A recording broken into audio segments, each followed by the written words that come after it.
গতকাল এই caramel custard পুডিংটা বানিয়েছিলাম, খেতে জাস্ট ফাটাফাটি হয়েছিল। চলো আমি কিভাবে এটা বানিয়েছি সেটা তোমাদেরকে দেখাই।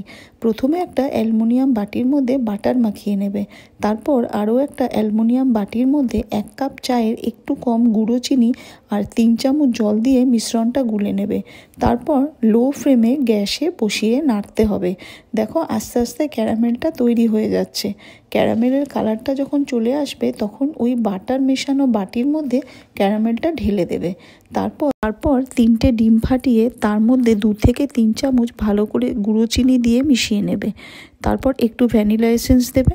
তারপর উষ্ণ গরম দুধ 1 কাপের মতো দিয়ে আবার ফেটাবে। তারপর ওই ক্যারামেল রাখা বাটিটার মধ্যে মিশ্রণটা ঢেলে দেবে।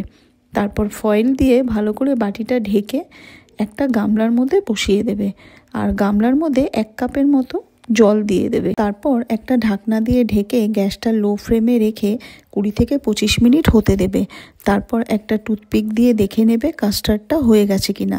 দেখো টুথপিকের গায়ে লাগছে না, তার মানে এটা হয়ে গেছে। তারপর গ্যাস থেকে নামিয়ে একটু ঠান্ডা করে ছুরি দিয়ে সাইডটা আলগা করে নেবে। তারপর একটা প্লেট দিয়ে উল্টে নিলেই আমাদের ক্যারামেল কাস্টার্ড পুডিং রেডি। তারপর একটু ফ্রিজে রেখে ঠান্ডা করে নেবে। ব্যাস, আমার ক্যারামেল কাস্টার্ড পুডিং একদম রেডি খাবার জন্য। দেখো কি সুন্দর কাস্টার্ড হয়েছে, তোমরাও বানিয়ে দেখতে পারো।